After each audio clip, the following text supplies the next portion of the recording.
KJ Bolden commitment that happened yesterday. Georgia does a great job of spinning things forward, as we've spoken about. Roos, you miss out on one guy, you pick up somebody else. But Rusty, you were at KJ's commitment, and he picked the Seminoles. It doesn't really surprise us, but I'm curious, man, is this thing over or not? Just because he put the hat on? Let me say a few things here to kind of be real clear with this. What a tremendous job that Florida State did getting him to commit last night, and they came on the last month or so. They did a really good job with him. They were the first to ever offer him, and they've had him down a couple of times. He took a quick visit down in late June there for an unofficial, I believe, and they've done a good job with him. I'm not going to beat around the bush, but I also want to say this and be real clear with everybody here: Georgia's not going to stop recruiting KJ Bolden. That's not how that thing works. There's a long way between now and December. So just talking to him, or just talking to some people last night, it feels like he can play immediately there. And, that's going to be something that Georgia's going to have to probably try to overcome if they have any chance of getting him at all. But I can assure you that Georgia's not going to stop recruiting KJ Bolden for 1 minute with this thing. And he is a very, very talented football player. And he's just – there's a great kid, man. That setup last night was crazy. That place was packed. I mean, they had a DJ. I mean, had a bar in there, great food. So, listen, I've covered this kid since the 9th grade. Congratulations to him and his family. And kind of backed off a little bit today from social media, but read some of the things. And, man, people care. Let me say that. That's why we have a job. You know what I mean? People care. But I can assure you that Georgia's not going to quit recruiting KJ Bolden. They didn't quit recruiting Travis Hunter. Didn't get Travis Hunter at the end, but they had him on campus 2-3 times. They didn't quit recruiting Michael Williams when he committed to USC. So you just don't. That's not how things go. And listen, if he would have committed to Georgia last night, Florida State wouldn't have quit recruiting him either. So this is one of those things we'll watch and see if Georgia's able to get him back on campus at all. But right now you say congratulations to Florida State. They did a good job of getting him to verbally commit last night, and he's in their class right now. Yeah, I don't think Hugh Freeze is going to delete his number. Is what I would say about that. Yeah. No. I think no. It's I understood that reference. No, you mentioned Travis Hunter, and that's the thing. Like I mentioned that on the board earlier. Like if I were betting, I would say KJ Bolden signs with FSU. Yeah. Also, though, if I were also betting, though, I would say KJ Bolden probably takes another visit to another campus that is not FSU's before this ends in December. Sure. That would be those are safe bets. We've been doing this long enough to know that. So, it was a great get by Florida State. And, what I said too was that the idea was we were kind of in a situation where you had the best in the business. And there's a lot of well-respected people, not just at On3, but all across this industry that were basically shrugging their shoulders and saying, like, here's what I think is going to happen. Oh, yeah. That does not happen very often. That's a very rare thing. Normally, you've got people who are assured and saying, this is it. This is what's going to happen. Credit to anybody who did. I'm not, and I think there were some people out there, but we've got a lot of titans of this industry who were saying, it could go either way. Yeah. I wrote Georgia about it. I checked with some sources that I trust very deeply ahead of it, and I thought the same thing. I thought he was Georgia bound. That he ended up at Florida State is not wholly surprising, I guess. There's the opportunity to start day one at Florida State, which is not the case in Athens. That's not going to happen at Georgia unless you just come in and you beat out dudes with 2 and 3 years experience. Nobody has to leave this roster. I mean, there are guys who are coming back who've been in the system and they know how it works. If that's your motivation, then that's something that matters a lot, right? I mean, he's going to be able to have that opportunity at FSU. And then there's the dream school factor. He said from the get-go, that was where I wanted to go. He's a guy who grew up loving Jalen Ramsey. Deion Sanders played there. I mean, you've got some greats that have come through FSU. And KJ Bolden, for whatever people want to say about him, and I've seen a lot of comments about who he is as a person. I'll tell you this, in my personal interactions with him, he's been nothing but kind, respectful, well-spoken.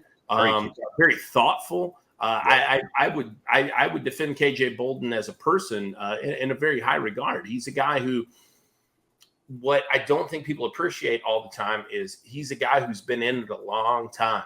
KJ Bolden has been recruited for 3-4 years at this point almost. I mean, he knows how the game works. He knows how to create hype. He knows how to interact with adults and coaches and media.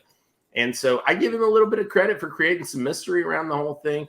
Yep. And if that's where your heart led you, I think that that's great for him. And I hope nothing but the best for him. I'm rooting for the kid.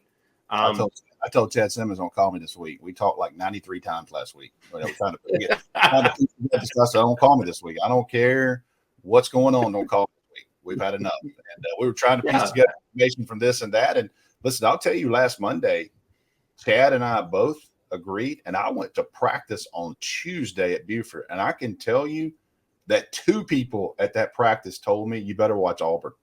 You better watch Auburn.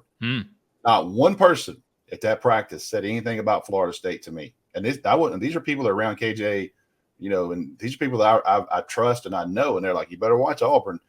And, you get into Thursday and you start hearing more about Florida State, and credit to, our War Chant guys. Michael Langston, met him last night. I've met Michael before, but they were kind of adamant all week that they were in this thing and they felt good for Florida State side. And that's, that War Chant on our Florida State side is massive for a reason, because they do a hell of a job. And I walked up last night and me and Michael were sitting there, and he goes, well, I drove 5.5 hours. We're going to find out. I said, man, I feel like this is a heavyweight fight. This thing is going 15 rounds. Well, who's going to be standing at the end, So you had Cam Davis there. You had Dylan Raiola there. You had Edric Houston there. I mean, it was like a Tyson fighting in Vegas, man. I mean, it was a who's who coming into town for that one. Yeah, it was crazy. So hey, listen, KJ, great kid. I don't care. It's like I told him. Thank you for the invite to come. I don't care if you go to the University of Alaska. I've covered you for 3.5 years. I'm going to drive 2 hours on a Saturday night, and I'm going to be there at your event. Tons of media there. Great kid, and you wish him the best. But, people ask me, because I run a Georgia site, I can assure you Georgia is not going to call him again. That's not going to happen. So we'll see how this thing unfolds over the next couple of months. May not be anything to it, but Georgia's not going to quit recruiting him, just like Florida State wouldn't quit recruiting him had he committed to Georgia last night. University of Alaska just joined the Pac-12, we're hearing. Kirby's belt in the YouTube comments, the hat position gave it away. Yeah, the hat science really clued me in, and also the graphic science. Hayes Fawcett, I believe, made him a graphic, and Georgia was smack dab in the middle of both of those things, and I knew he wasn't going to Georgia at that point. I knew he wasn't going to commit to Georgia anyway. And people want us to talk about the Beaufort curse. Look, guys, it's ironic. It is what it is. I mentioned you can't get the number 1 safety out of the state of Georgia, but you can get that 5-star running back Nate Frazier out of California. This whole mythos around Kirby Smart took the Georgia job just to put a wall around the state of Georgia. I think we're seeing that doesn't really matter. Kirby's just kind of getting guys from all over the country, and he's not going to stop on Bolden, as we've beaten into the ground now. Here's the thing about Beaufort, and I've been going there, and Roos has been going there for many, many years. Georgia hasn't offered as many people from Beaufort as you think. You know what I mean? All these players. And listen, Justice Haynes was there, 6 months? That's what I was going to say. If you're going to consider Justice Haynes a Beaufort kid, you better consider Dylan Raiola a Beaufort kid. And you don't consider either one of them, because both of them are going to be there 6 months. I mean, they're both there in June. And then they're both gone in December. So both of those guys are a wash there, in my opinion. So I think really the one kid you go back a couple of years ago and things didn't work out for him in college that I think that Georgia really, really tried to get was Harry Miller, the offensive lineman. You know what I mean? Sam Pittman recruited him. And, they've signed 50 D1 kids since then. But really, Georgia hasn't really zeroed in on as many Beaufort kids as you think. Because Beaufort puts out tons of kids all over. I think it gets kind of it makes that thing a little bigger than it is. So have they missed on some? Yeah, they've missed on some, but they haven't offered as many Beaufort kids as people think. Yeah, and Beaufort's had a lot of change over the course of time, man. I mean, it's not like it's just been the same staff of people. And I love the guy on our board who was responding to somebody and said, oh, they said, "Oh, Buford just hates Georgia." He was like, "Who hates Georgia? Is it the school crossing guard? Is it the janitor?" He said, "Because it's not the same. It's not the same offensive and defensive coaches every year.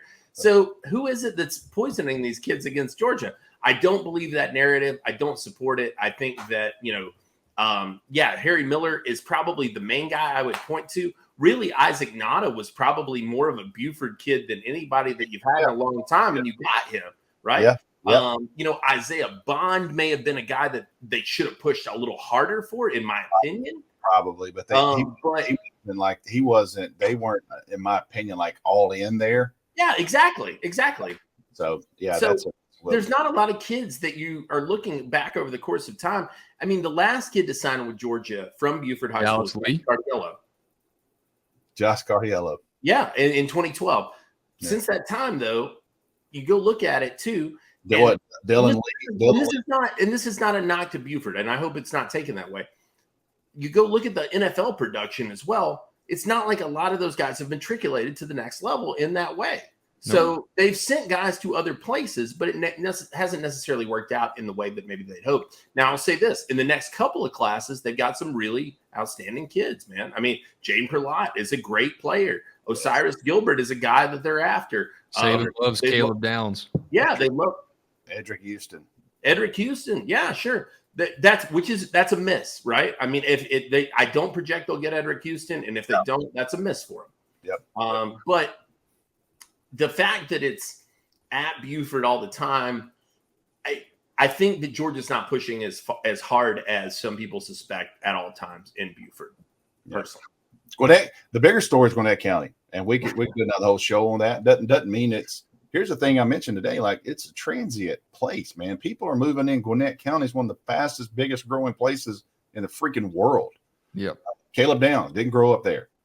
KJ Bolden didn't grow up there. I mean, these kids didn't watch David Pollock and David Green and those guys. I mean, it's not like they grew up hunkered down. They get here and they're 40 minutes from Athens. Doesn't mean they've been watching them their whole life. So they're not going to elementary school with kids who did either. It's not like, I mean, listen, if you live in Stevens County, or you live in let's say Baldwin County, the love is there, right? Like it's not as transient of a community. There are people moving in and out of Gwinnett on a daily basis, man, and it's exploding for that reason.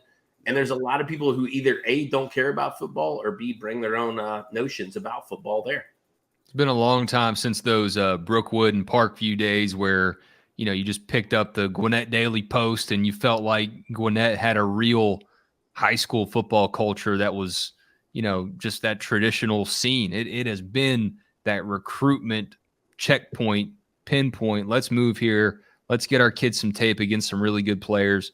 And then, IMG comes along and kind of shakes things up. But I'm from Gwinnett County. I've seen that county change and grow and become what it is. And it's not the same place. And it's very different compared to pretty much anywhere else in the state.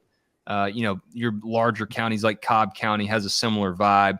But still, Gwinnett County is just totally different, man.